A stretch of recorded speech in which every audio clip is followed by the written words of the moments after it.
Sostener una plática es de las cosas más agradables que podemos hacer. Hablar se puede hacer con todo el mundo, platicar no. Platicando con Betty, intercambiando ideas, opiniones, recomendaciones y mucho más. Bienvenidos a Platicando con Betty, una producción de Koinonia Media.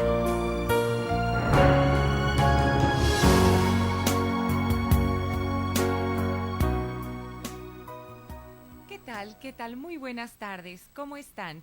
Hoy domingo 17 de noviembre, una servidora, Betty Tapia de Martín del Campo, les da la más cordial bienvenida a su programa Platicando con Betty. Muchas gracias por sintonizarnos aquí en la 800 AM de su radio, Cadena Baja California. Una programación de Koinonia trabajando para la Arquidiócesis de Tijuana, alzando la voz para evangelizar. La radio de la Arquidiócesis de Tijuana y la Arquidiócesis de Tijuana en su radio. Les mandamos a todas las personas, a todos los radioescuchas y a las personas que también nos siguen por las redes sociales, un abrazo de parte de toda la Arquidiócesis y de todas las personas que de corazón estamos aquí trabajando para servir a Dios nuestro Señor a través del amor a nuestro prójimo, ofreciendo nuestro tiempo, nuestro esfuerzo, nuestro trabajo de todo corazón, como un poquito de lo mucho que podemos dar, para de una manera recompensar todas las bendiciones que nuestro Señor nos da. Tal vez alguien de los que están allá, del otro lado, que me están escuchando, ya sea aquí en la ciudad, fuera de la ciudad, en los alrededores, pero que están del otro lado de este medio y que están poniendo atención a estas palabras, quiero decirles que nuestro Señor les manda un abrazo a través de todos los medios, que nuestro Señor es más real de lo que nosotros podemos pensar. Y aún tengamos ciencia y tecnología que parece que está tan lejos de Dios, es precisamente para tener más cerca a nuestro Señor. Y a través de este aparato que usted está sintonizando para hacer favor de escucharnos, pues le llega el mensaje de nuestro Señor. Y ahí en la radio y en la web, ahí está Dios. Y tenemos que mantenerlo más cerca que nunca. Es más, con los medios tenemos que atraer la presencia de nuestro Señor a nuestras vidas. Para eso sirven los medios de comunicación, para acercarnos más a Dios y trabajar más en nuestra fe. Esa es una manera muy inteligente del hombre, si supiéramos realmente utilizar y aprovechar el avance de la ciencia y de la tecnología, del conocimiento del hombre.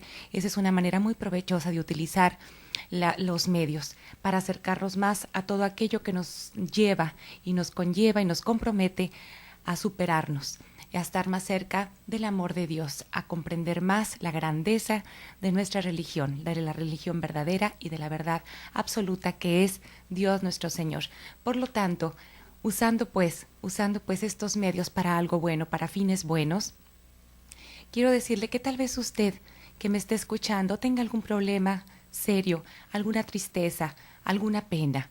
Y de todo corazón quiero decirles y recordarles que el amor a nuestro Señor es mucho más grande que cualquier cosa. Y a veces nuestro Señor se sorprende de las consecuencias de los actos del hombre. Y a veces tenemos que sufrir las consecuencias para acercarnos más a Él. A Él no le gusta que suframos ni que estemos tristes, pero a veces son cosas que se tienen que permitir y tenemos que pasar y atravesar y vivir y experimentar para hacernos vulnerables a través del sufrimiento humano al amor de Dios y sensibilizarnos y comprender que Dios nos está esperando, que está a un lado, esperando que volteemos a verlo y a través a lo mejor de alguna pena y de una tristeza, de algo que no alcancemos a comprender, de un sufrimiento muy grande, es como vamos a voltear a ver a nuestro Señor, porque nada más en este mundo, nada más nos va a dar el consuelo, ni la tranquilidad de nuestra alma, ni vamos a alcanzar la profundidad de entender pues el significado de lo que nos está pasando, sino es a través de los ojos de la misericordia de nuestro Señor. Por lo tanto, Señor, señora, joven, jovencita, que me estén escuchando, lo que ustedes estén viviendo, porque nadie estamos exentos al dolor, todos tenemos sufrimientos y penas, y gracias a ellas podemos entender pues que hay un Dios y que existe un Dios más grande que nos consuela.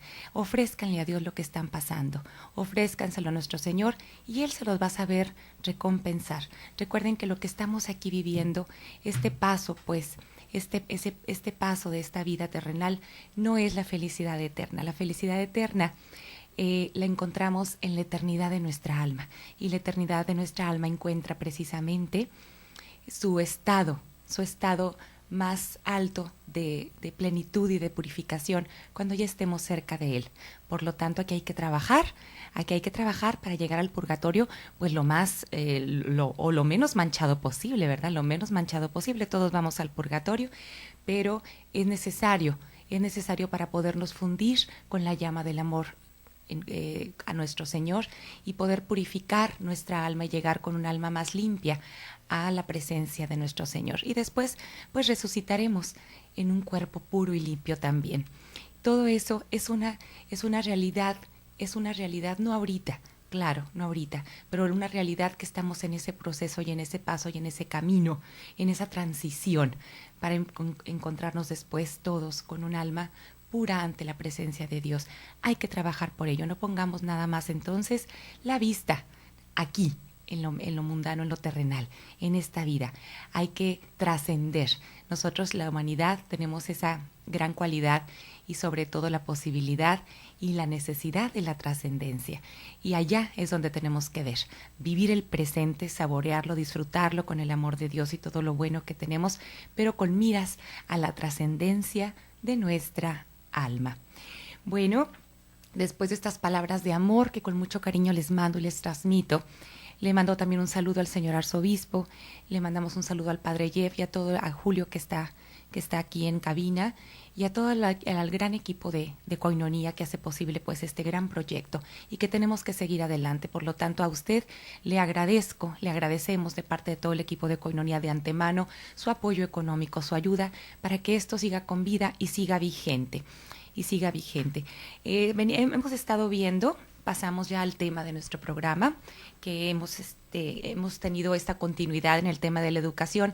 La educación es algo importantísimo para la superación de un pueblo, para la superación de la humanidad. Es lo único que nos hace, pues, encontrarnos un poquito con nosotros mismos, poder potencializar la capacidad que tenemos, los dones y los talentos que nuestro Señor nos ha dado para precisamente ponerlos al servicio de Dios a través del servicio a nuestros hermanos y poder encontrar también pues la profundidad y la grandeza de mi alma a través del conocimiento, pero el conocimiento siempre puesto en esa mira, ¿no?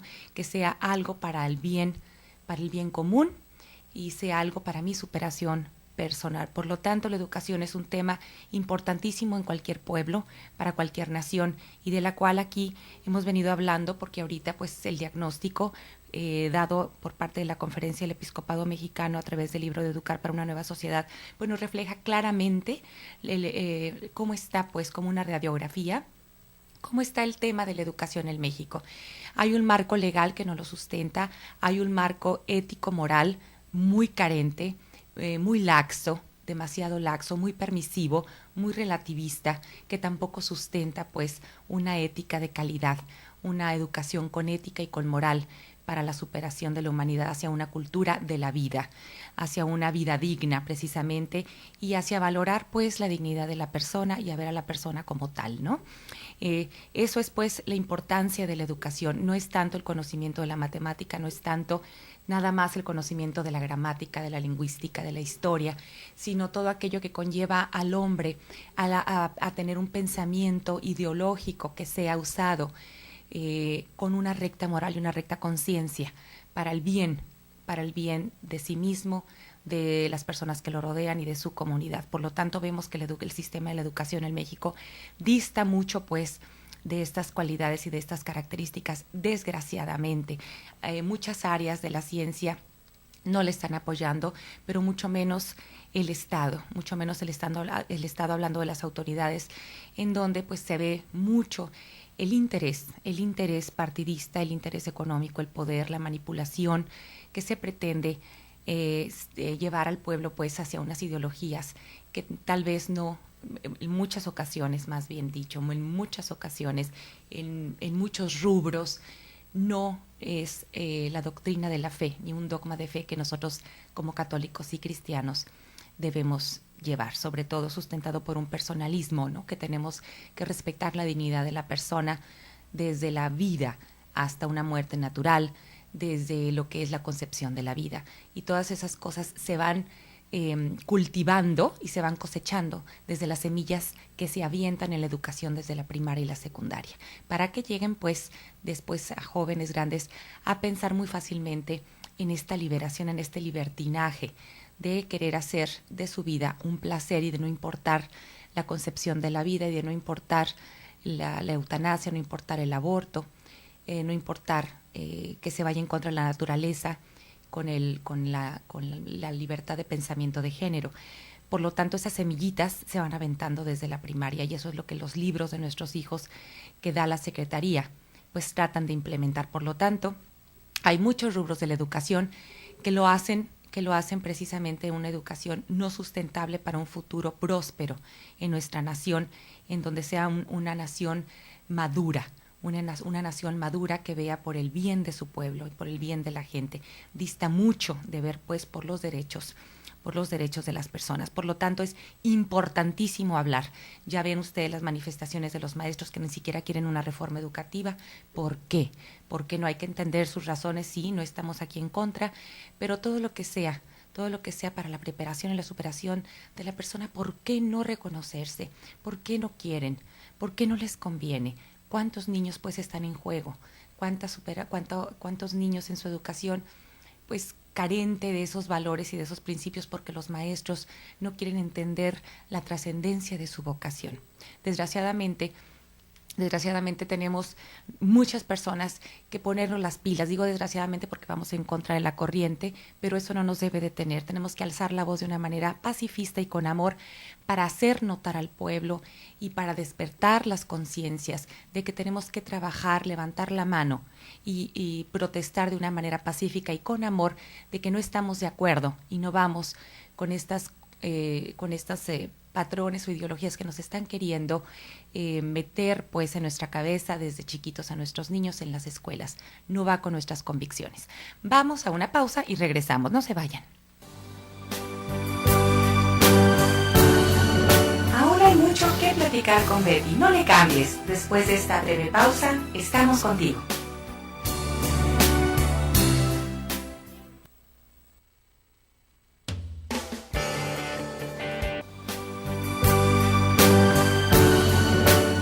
Platicando con Betty, ya estamos de regreso con Ironía Media.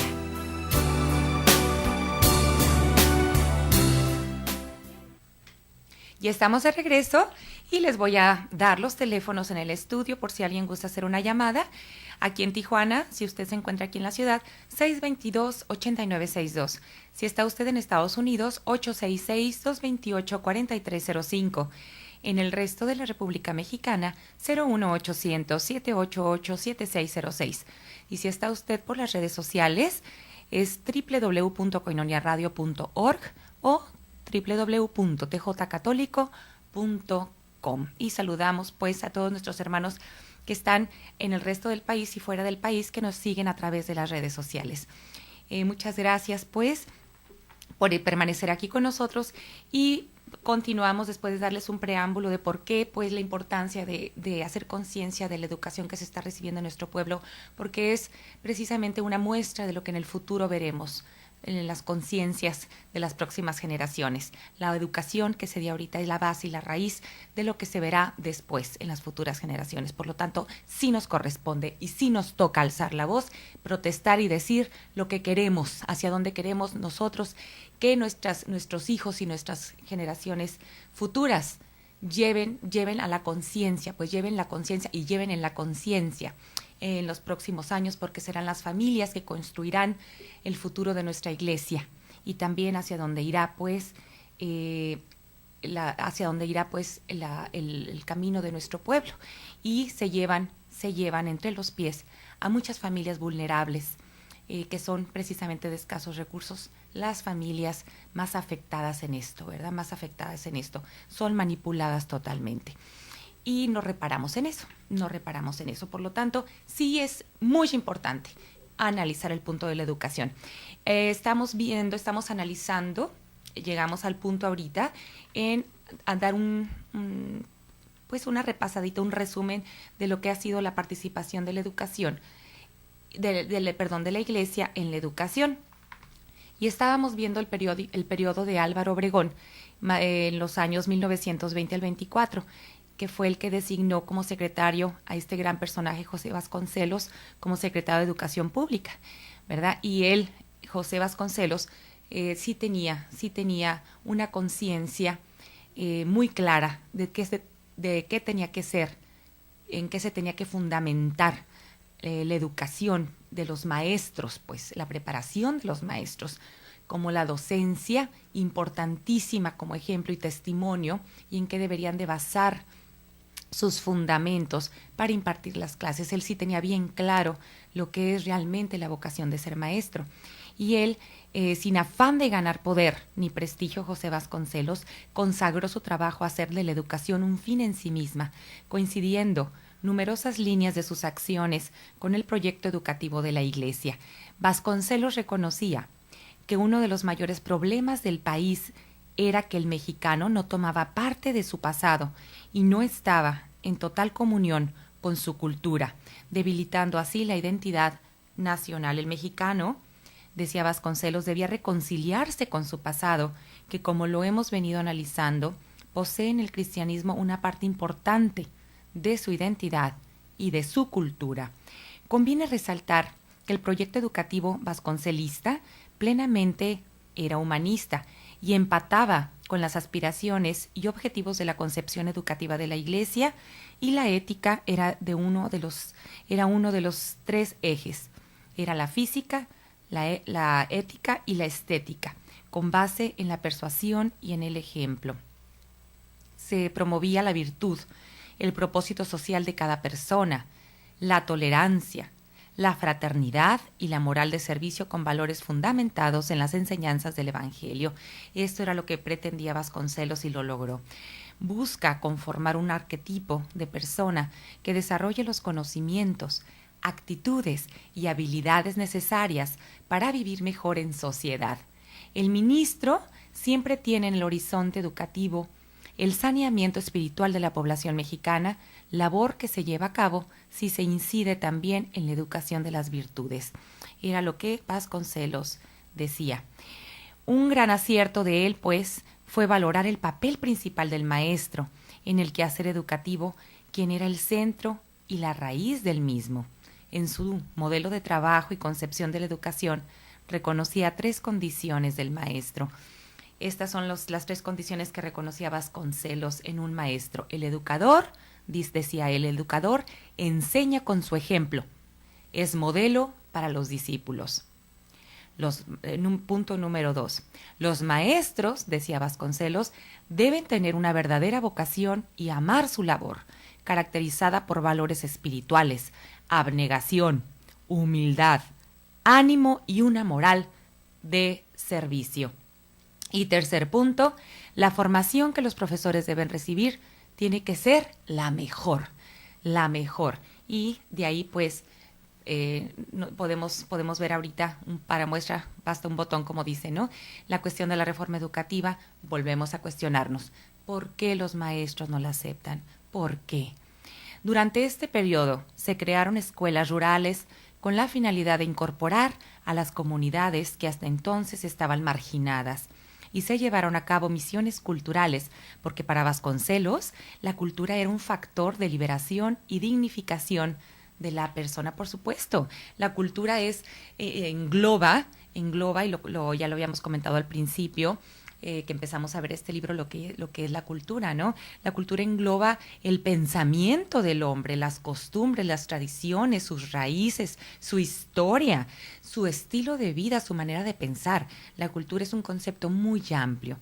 No podemos dejar de resaltar la gran similitud que estos proyectos guardan con los intentos de justicia social de la Iglesia y el valor educativo que le encontraron las órdenes religiosas misioneras a las distintas manifestaciones artísticas, musicales, pictóricas y literarias, de las que también se sirvió el secretario de Educación, o sea, Vasconcelos, quien ha sido, con mucho, el más importante en esta cartera de todos los regímenes postrevolucionarios.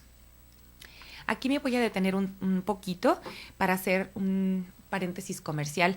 El otro día Fíjense que la cinematografía, la pantalla grande, pues también es un arte. Desgraciadamente, pues como en todo, se desvirtúa y pasan cosas a veces, ponen temas de películas que no son nada didactas ni dejan nada bueno, ¿verdad? Pero hay películas que sí, como los libros. Hay muy buenos libros, ya libros pues que no te deja nada, no te enseña nada.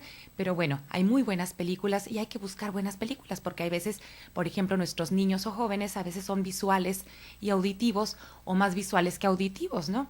Entonces hay que buscar pues de diferentes formas hacerles llegar mensajes que sea de una manera atractiva para ellos. Y el otro día renté una película que se llama El Debate. Es americana, es una producción norteamericana con Denzel Washington, pero es un caso verídico. Y yo, papás que sé que me están escuchando, les recomiendo esta película, El Debate. Esta película se sitúa en los 30 en Estados Unidos, en el estado de Texas, Marshall, la ciudad Marshall, que en aquel entonces era un pobladito, en donde el racismo ahí estaba muy fuerte, ¿no? De hecho, en todas partes, pero ahí era de los lugares más fuertes contra el racismo y linchaban a la gente de raza negra. Los linchaban y ahí te explica precisamente que la palabra linchar viene de una persona Lynch, su apellido era Lynch, norteamericano, que torturaba a los esclavos negros, ¿no? Para someter a la gente que no quería obedecer, ¿verdad? Y infundirle miedo, ¿no? Entonces de ahí viene la palabra linchar. Pero bueno, el objetivo de esta película es que ustedes observen, papás, y que pongan a sus hijos y después, sus hijos ya grandecitos, porque son diálogos un poquito profundos, ¿no? Los muchachitos de tal vez de 11, 12 años todavía no entiendan, pero arriba de 13, 14 años les recomiendo que vean esta película. Tiene los diálogos muy, muy bonitos, muy profundos, con mucho significado respecto a la ética, a la moral, al respeto de la persona que se vivía en aquel entonces, al pundonor, el respeto a la dignidad de la persona, cómo se llevaban entre padres y hijos, cuáles eran las aspiraciones de los jóvenes en aquel entonces, ¿verdad? Las aspiraciones que tenían los jóvenes de superación, las ansias y el hambre de estudiar y de superarse, y con qué importancia y con qué interés cogían un libro como un tesoro, como algo sagrado, y tenían los muchachitos 14, 15 años, y la educación, la madurez, la seriedad que mostraban ante la vida, ante el conocimiento y ante la superación, tal vez ahorita los jóvenes egresados de alguna universidad no la vemos, se están perdiendo esos valores, ¿verdad? Ese orden interior que te da un orden exterior en donde yo me respeto a mí, le doy importancia a mi pensamiento, a mi tiempo y a mi vida, y me dedico precisamente a aprovechar cada minuto de mi vida en algo de provecho, en algo productivo para mí, para los demás. Y así se veía la vida en aquel entonces, la mayoría, pues era una tendencia. En estos jóvenes que pertenecían a una escuela, Wild o algo así se llamaba la escuela, de raza negra, tenían un concurso que todavía se lleva a cabo en las escuelas norteamericanas, un concurso de debatir un tema, ¿no? De X tema, de civismo, de política, de moral, de ética, y los jóvenes se preparaban, argumentaban lo que iban a decir, sus temas, para lo que se necesitara. Ellos estaban completamente preparados con argumentos, fundamentos, datos históricos, la vida de biografías de personajes importantes como Gandhi, todos aquellos personajes que fueron llevando buenos cimientos, ¿no? Buenos cimientos de una ética en su vida, y dando testimonio a la humanidad de ella, y que después pues fueron parteaguas y fueron tomados como puntos de referencia. Los muchachitos estos de la raza negra son invitados por primera vez por el colegio Harvard de la raza blanca a debatir contra ellos, ¿no? Y de eso se trata la película. Los diálogos están hermosos, pero sobre todo observar el respeto a la persona y las ansias de superación. Vamos a una pausa y regresamos. No se vayan. Hay mucho que platicar con Betty. No le cambies. Después de esta breve pausa, estamos contigo.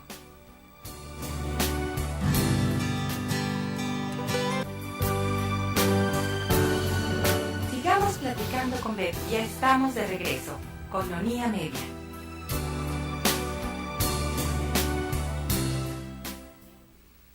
Bueno, ya estamos de regreso y les digo, les vuelvo a repetir, la película El Debate, réntenla, consíganla, no sé si esté por Netflix, véanla con sus hijos, coméntenla y observen las actitudes, las reacciones, la forma de llevarse los hijos con las familias, cómo respetaban a los maestros, la actitud y el testimonio de un verdadero maestro que da testimonio de vida. Y sobre todo, pues, tienen muchos temas que sacar ahí para comentarse, ¿no? El racismo, pues, precisamente es otro de los temas fuertes. Bueno, ya dejando este comercial de película, comentamos nuevamente lo que en su tiempo hizo José Vasconcelos con Álvaro Obregón como secretario de Educación Pública, dando un repasito y una volteada a la historia de la Iglesia en la educación. Con José Vasconcelos, pues, llegaron al máximo los esfuerzos educativos integradores y en el régimen de Plutarco Elías Calles, del 24 al 28, se empezó a exigir la incorporación de las escuelas privadas a la Secretaría, que sería hoy el equivalente de la SEP, Secretaría de Educación Pública. Ello suponía graves limitaciones para las escuelas confesionales, o sea, para las particulares, ¿no? Las que tenían su religión como dogma, como el no poder tener un nombre que denotara tendencia religiosa alguna, ni capillas, ni textos propios, entre otros. En poco tiempo se convirtió en un delito que las órdenes religiosas estuvieran al cargo de escuelas primarias con penas severas para quienes violaran las leyes antieclesiásticas. La base combativa de la Unión Nacional de Padres de Familia se sintió muy, pero muy agraviada, lo mismo que la mayor parte de la población católica, y se iniciaron pues protestas que desembocarían, junto con una gran cantidad de violaciones al derecho humano inalienable de libertad religiosa, en la guerra llamada de los cristeros. ¿Recuerdan? Hubo una película, La Cristiada, y vimos gran parte de lo que se vivió aquí. O en analogía con el poema homérico La Cristiada, del 26 al 29. Este periodo de confrontación directa entre el Estado y la Iglesia se aminora con los arreglos que se hicieron en 1929 durante la presidencia de Emilio Portes Gil. Su presidencia fue del 28 al 30, bueno, en este tiempo, ¿no? De cualquier forma, las leyes antieclesiásticas no fueron modificadas y continuaron las mismas limitantes para la educación católica. Por otro lado, los mandatos de la Iglesia sostenían que todos los fieles, esto es, los bautizados, deberían de ser educados dentro de la religión católica. Y esta educación debía ser la primera preocupación y gravísimo deber de los padres de familia y de cuantos pudieran contribuir a ella.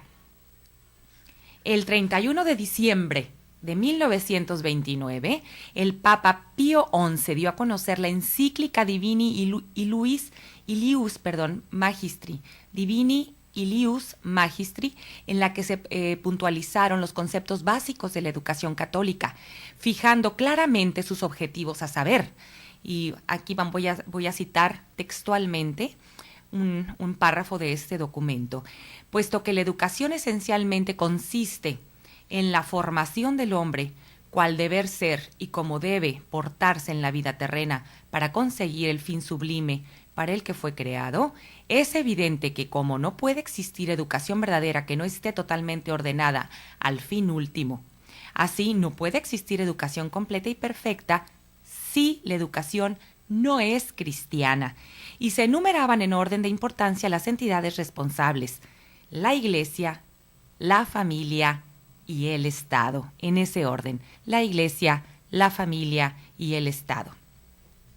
Los fieles laicos secundaron estos esfuerzos y la Acción Católica Mexicana recibió como consigna del propio Papa Pío XI que es necesario formar hombres instruidos y convencidos de los derechos de Dios y de su Iglesia, conscientes de las verdaderas necesidades de la sociedad y de la patria, conocedores de los objetivos que deben perseguir y de los medios para alcanzarlos. Durante la presidencia del general Lázaro Cárdenas, del 34 al 40, al concepto de educación laica se le añadió el de educación socialista, lo que generó reacciones violentas en la población y enconó la relación con la Iglesia, pues se percibía la intención abierta de eliminar la fe del pueblo. La educación se instrumentalizó una vez más y se tomó como un medio de transformación de las estructuras sociales. Y los maestros, en lugar de ser modelos de vida, como en el tiempo de Vasconcelos, se convirtieron en líderes políticos. Desgraciadamente, el texto constitucional establecía que la escuela primaria, además de excluir toda enseñanza religiosa, proporcionará respuesta verdadera, científica y racional a todas y cada una de las cuestiones que deban ser resueltas en el espíritu de los educandos para formarles un concepto exacto y positivo del mundo que los rodea y de la sociedad en que viven, ya que de otra suerte la escuela no cumplirá su misión social. Así pues, se desconocía prácticamente el aspecto humanista de la educación, reduciendo su campo de formación e instrumentando sus fines. El mismo término educación socialista era además de desconocido por la población y resultaba ininteligible para muchos maestros. De esta manera se produjo lo siguiente. Primero, la eliminación de dos actores principales del campo de la educación. Se eliminó la familia y la iglesia. Segundo punto, el desarraigo de la tradición católica del pueblo eminentemente religioso. Se desarraigó pues la parte religiosa en la cultura de la educación. La eliminación del humanismo educativo, tercer punto. Se eliminó el humanismo educativo, que dio por resultado un reduccionismo y empobrecimiento cultural que finalmente obligó al Estado a aceptar la participación de los particulares en la educación. El descontento popular que generó esta concepción socialista del Estado permitió que a las escuelas católicas sobrevivir a la persecución, aunque en ocasiones en la clandestinidad, y así lo hicieron clandestinamente muchas. Cuarto punto, cuando el general y presidente Manuel Ávila Camacho del 40 al 46 se proclamó creyente, su gobierno adoptó una postura no radicalizada y se regresó pues a la tolerancia porfirista. Su secretario de Educación fue Jaime Torres Bodet y se basó en la libertad de creencias que propicia la Constitución. Reformó el artículo 3 constitucional, suprimiendo la educación socialista, y declaró que la escuela no debe ser, entre nosotros, ni un anexo clandestino del templo, ni un revólver deliberadamente apuntando contra la autenticidad de la fe. Se dio un paso más a favor de la libertad religiosa, sí se dio, aunque la imposición de los libros de texto único en tiempo del presidente Adolfo López generó nuevas controversias por el centralismo y el control ideológico que implicaban. Aunque se dio un paso en esta libertad religiosa, pues los libros de texto traían ya esa tendencia. La larga era del esplendor de la acción católica en México significó un impulso importante para la educación de los mexicanos. De 1929 a 1956 a lo menos, y a partir de las bases firmes que dejara el proyecto educativo vasconcelista, la Iglesia colaboró de manera significativa en la alfabetización del pueblo mexicano. En su objetivo de formar personas, colocó al maestro en el centro del proceso educativo, privilegiando la estrategia exitosa de la formación de formadores. Fíjense que, no sé si recuerdan ustedes, un maestro era visto con mucho respeto, era una solemnidad, pues era a quien debía respetarse y a quien se le daban los honores de decir maestro. Era una persona sumamente importante y a la cual se le tenía que admirar, y se le admiraba no nada más por ser maestro, sino porque se lo ganaba con la congruencia de vida, con sus conocimientos, con su preparación, con el respeto a su persona, por decir así, un catedrático respetable, una persona honorable, un don maestro, ¿no? Así se veía un maestro. A partir de su amplia tarea editorial, Acción Católica en aquel entonces contribuyó a elevar el nivel cultural de los ciudadanos, creando desde la inspiración cristiana instituciones culturales de primer nivel, universidades, escuelas de periodismo, asociaciones de estudiantes, maestros y empresarios, así como un nutrido grupo de intelectuales referentes aún de la cultura católica mexicana. El Concilio Vaticano II, del 62 al 65, emitió una declaración sobre la educación cristiana de la juventud, la Gravissimium Educationis. Se llama la Gravissimum Educationis. Perdón por la pronunciación, pero son palabras no muy comunes. Ese es el nombre del documento que se dio en el Concilio Vaticano II, cuyas enseñanzas y exhortos influyeron en la realidad mexicana. En esta declaración queda perfectamente delineado el papel de la Iglesia, el papel de la Iglesia y de la educación católica bajo los siguientes lineamientos. Número 1, la Iglesia propone una visión humanista de la educación. Es importantísima la visión humanista que debe de tener la educación, y es lo que la Iglesia propone. Si no hay avance en la humanidad, ¿verdad? Si no existe la vulnerabilidad y la sensibilidad de que son personas y no son nada más del género de la vida, ¿no? Si son personas de cuerpo y alma. Punto número 2. Se considera a la educación como un derecho universal de todos los hombres.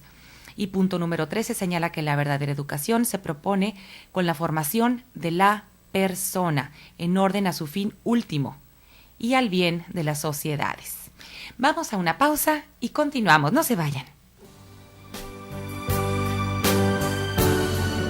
Ahora hay mucho que platicar con Betty, no le cambies. Después de esta breve pausa, estamos contigo. Ofreciendo al Estado su colaboración para consolidar y promover los valores nacionales. Por lo tanto, aquí podemos ver que la Iglesia apoya al Estado, apoya a las autoridades, y si trabajaran más en equipo y más en conjunto que lo que vemos ahorita que pueden trabajar en conjunto, pues llegáramos a hacer grandes cosas, grandes proyectos. Transparentados, ¿verdad? Y manifestados en el bien del mismo pueblo y de la misma comunidad, y pues ayudaríamos, serían más frentes comunes que ayudaríamos, unidos por los valores universales, ¿verdad? Unidos por los valores universales, porque en realidad la Iglesia trae esa parte cívica, pues, cívica muy fuerte, y que siempre ha estado en comunión con el Estado. El nuevo contexto cultural, plural y crecientemente secular impactó, sin embargo, en el desdibujamiento paulatino de la formación católica de los laicos y de la tarea educativa de la Iglesia.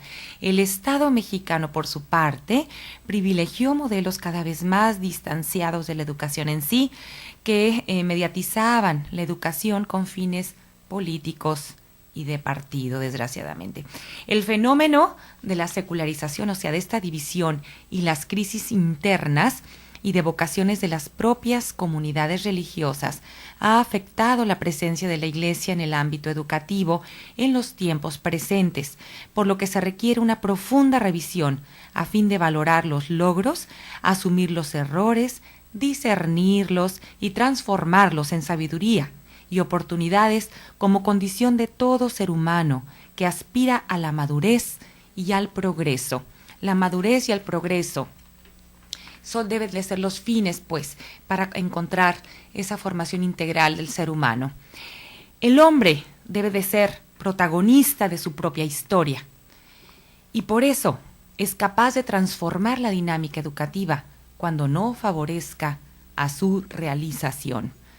Los obispos mexicanos están convencidos también de la tarea que ellos tienen en este camino, y dice este consenso, pues la confederación, esta conferencia, del episcopado mexicano, dice así textualmente: tenemos el compromiso de colaborar en la construcción de esta gran nación mexicana. No queremos ser excluidos, ni mucho menos pretendemos autoexcluirnos. Al contrario, dice el episcopado mexicano, nos sabemos identificados con este pueblo y esta cultura tan nítidamente expresada en el rostro mestizo de la Santa María de Guadalupe. Qué hermosas palabras, las voy a volver a repetir textualmente. Al contrario, dice el episcopado mexicano, nos sabemos identificados con este pueblo y esta cultura tan nítidamente expresada en el rostro mestizo de Santa María de Guadalupe. El largo itinerario que la Iglesia ha recorrido en la historia nacional ha sido una contribución sustantiva para la educación del pueblo mexicano y la conformación de la cultura nacional. Somos herederos de un legado de grandeza por la labor personal y la solidez institucional de miles de católicos, forjados a través de muchas generaciones hasta nuestros días. Al mismo tiempo que admiramos y agradecemos la labor realizada, debemos también hacer frente a nuestro propio desafío y compromiso de cara al presente y al futuro de nuestro pueblo. Estos puntos estos puntos que cité ahorita tienen mucho significado y mucha profundidad, y pudiéramos hablar de esto y desglosarlo y desmenuzarlo y aterrizarlo aquí en lo que estamos viviendo actualmente, ¿no? La actualidad es la realidad a la cual no podemos cegarnos, y nuestra participación, como dice el episcopado mexicano, tiene que ser activa y proactiva, positivamente, de manera que demostremos nuestras raíces del cristianismo como personas maduras y personas íntegras que buscamos nuestro bien, el bien de nuestras familias y el bien de nuestra comunidad. Por lo tanto, tenemos que defender y proteger todas aquellas convicciones y valores que se quieran retirar de la educación básica en nuestra nación, y que se distancie de lo que es la realización de la persona en forma integral, viendo siempre la tendencia a la cultura de la vida. Vamos a dejar aquí este hermoso tema. Continuamos después con este libro de Educar para una Nueva Sociedad, porque pasamos a la sección de nuestro cuentito. Recuerden que estoy terminando el programa, cerrando el programa todos los domingos con un cuentito, que son parábolas hermosas que nos dejan una enseñanza cristiana, ¿verdad? Y el cuentito de hoy se llama Viaje al campo. En una ocasión, el padre de una familia muy rica llevó a su hijo al campo con la intención de que viera lo pobre que era la gente que allí vivía. Estuvieron todo un día y una noche entera en la casa de un pueblo con una familia campesina muy humilde. Al terminar el viaje de regreso a casa en el coche, el padre le preguntó a su hijo: ¿qué te pareció el viaje? Muy bonito, papá, contestó alegremente el niño. El padre le volvió a preguntar: ¿viste lo pobre que puede llegar a ser la gente? Sí, dijo el niño. ¿Y qué aprendiste? El niño calló. Pues aprendí que nosotros tenemos un perro en casa y ellos tienen 4. Que nosotros tenemos una piscina en medio del jardín y ellos tienen un río. Que nosotros tenemos en el patio unas lámparas compradas y ellos tienen las estrellas. Que nosotros tenemos un terreno que llega hasta un muro y ellos tienen el campo. Al terminar el relato de lo que había aprendido el padre, se quedó mudo. Y su hijo añadió: gracias, papá, por enseñarme lo pobre que somos. Siempre son más ricos los pobres. Señores y señoras, en este tiempo que estamos viviendo, de consumismo, de materialismo, en donde nuestras mentes están torturándonos constantemente con el único sentido de trabajar para tener y de tener para ser, nos olvidamos de lo que realmente importa en esta vida. Llegamos a este mundo con una misión muy fuerte, y olvidamos ese sentido de vida, esa misión, por estar distraídos y ocupados en cosas que no nos van a llevar a nada, más que a un vacío muy grande. Decía Erich Fromm en su libro El arte de amar, que ahorita la gente estamos tan acostumbrados a una disciplina de trabajo, tan fuerte, porque hay tanta competencia y tanta presión por producir dinero y por comprar, que cuando tenemos horas libres después del trabajo, lo que queremos es no tener una vida disciplinada, es tener tiempo de ocio en donde no pensemos, en donde estemos en calidad de bulto, porque estamos cansados de la disciplina tan fuerte del trabajo, que ocupa nuestra mente y todo nuestro día, y que ocupa sobre todo los sueños. Por lo tanto, podemos sacar como conclusión y como mensaje que hay que valorar el trabajo.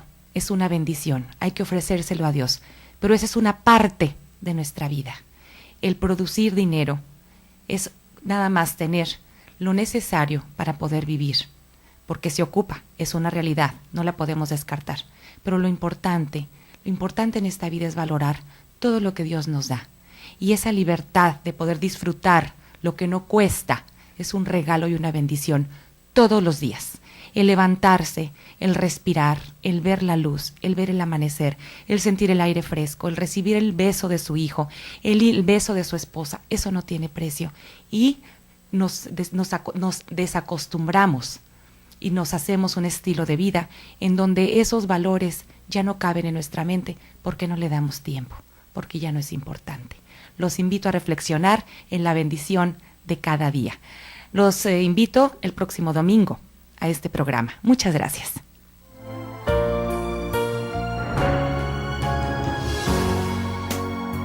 Platicando con Betty fue una producción exclusiva de Koinonia Media. No dejes de sintonizarnos el próximo programa Platicando con Betty, conversaciones que edifican. Gracias por su compañía.